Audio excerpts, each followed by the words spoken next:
All right, so hello, I'm David, and this is Taylor.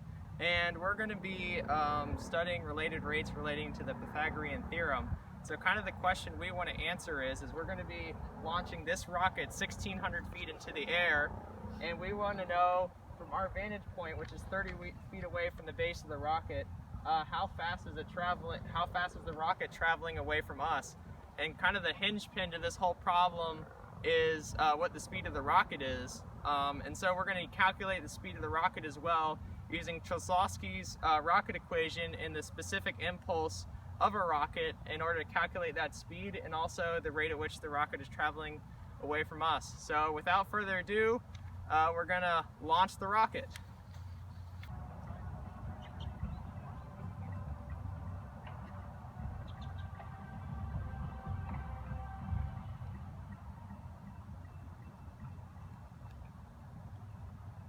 Three, two, one.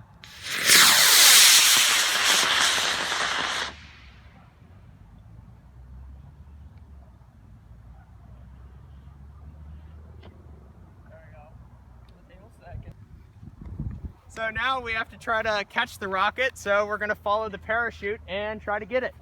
Where is it? Right here.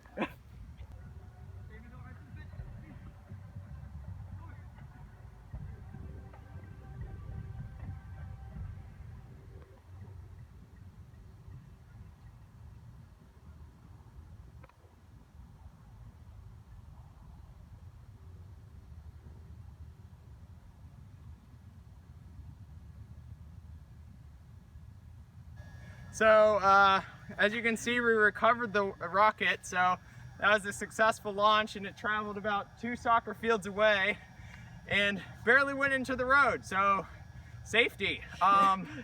So we're actually going to use, like I said, the specific impulse of the rocket in order to calculate that speed in addition to its weight before and after the launch in order to determine how much propellant we consumed.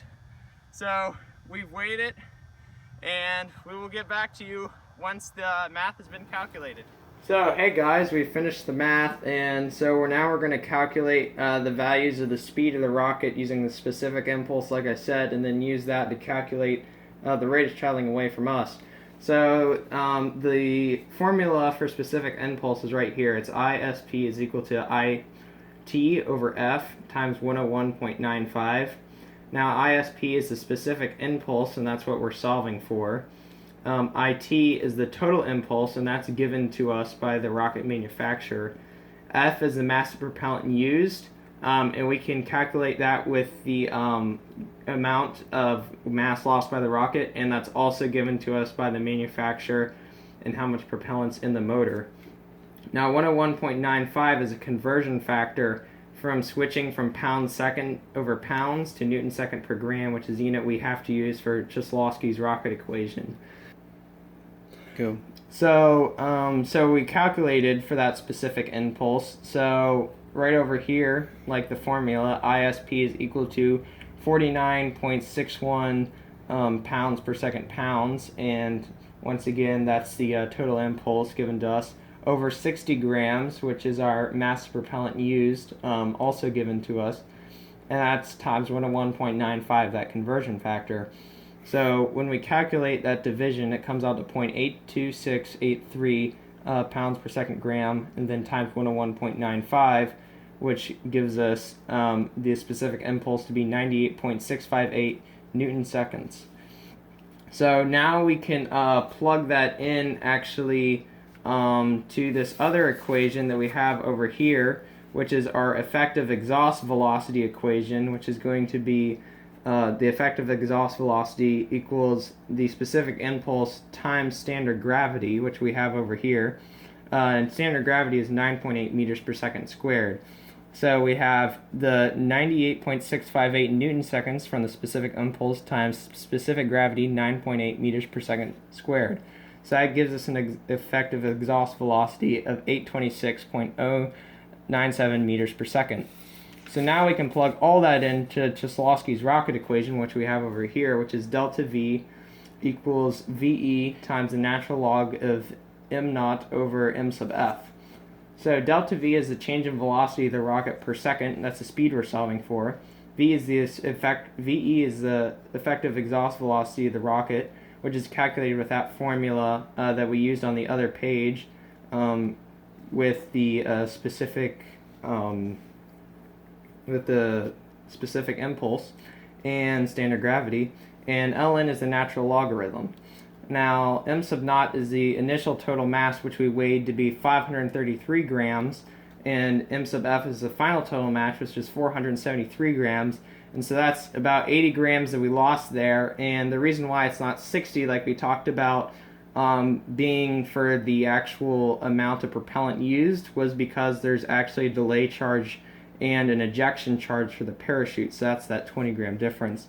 Now, if we plug all of our values in, 826.097 of the effective exhaust velocity, meters per second, times the natural log of 533 grams over 473 grams, we get a delta V of 98.658 meters per second, which is the speed of the rocket. Now, that's pretty fast, and some of the astute among you may have noticed that that is in fact faster than a sloth, and because sloths travel at a mere 0.033 meters per second. So we wanted to know how many sloths that would be, so we converted that speed of meters per second into sloths. So the rocket traveled in 2,959.74 sloths per second. So now moving on to more of the calculus part of the problem, we have the question over here that we want to solve for, which is when we are standing from a vantage point 30 feet away from the base of the rocket while it's traveling at 98.658 meters per second, what rate is it traveling away from us when the rocket is at 800 feet and 600 feet in the air, which we forgot to mention earlier in the video, but 800 feet and 1600 feet are kind of the two distances off the ground that we want to solve for. So we kind of have a little picture here of the scenario. So here's the rocket going at 98.658 meters per second vertically, and kind of over here, what is the rate the rocket is traveling away from us, and that's ds dt, and that's what we're solving for.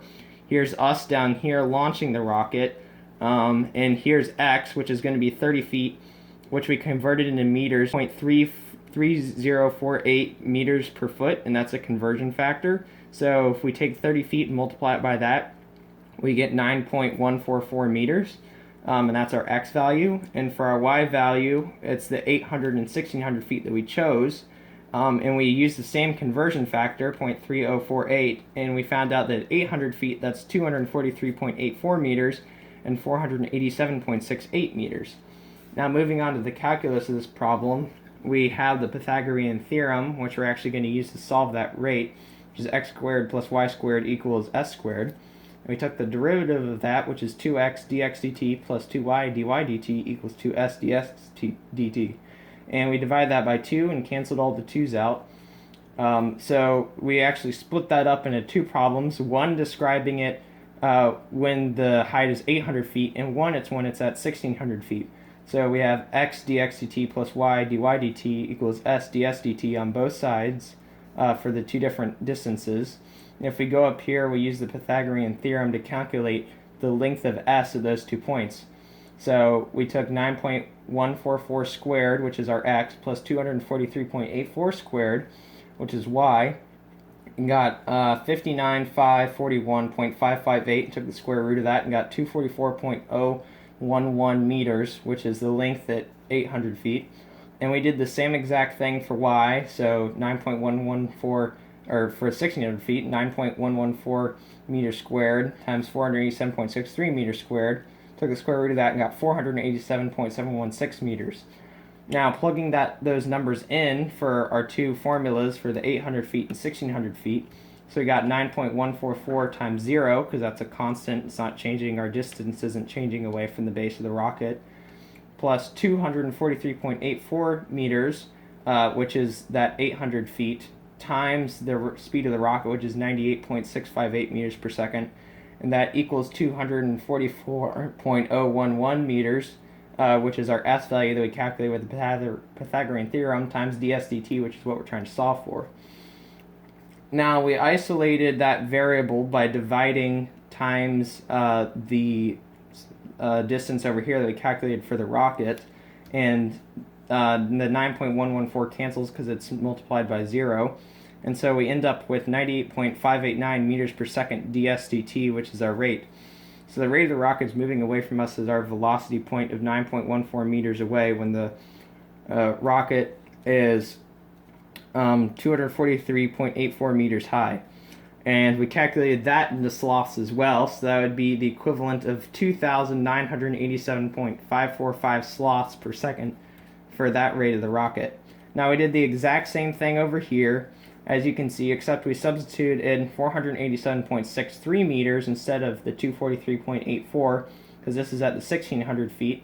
And once again, we multiplied, got 0 on that side for the constant, and then divided by the number over here for the 1,600 feet that we calculated with the Pythagorean theorem, and got 98.641 meters per second DSDT, which is the rate the rocket's traveling away from us when it's at a distance of 1,600 feet in the air. So similarly, we also calculated how many sloths that is, and it turns out that it would be 2,989.121 sloths per second. So once again, lots of sloths.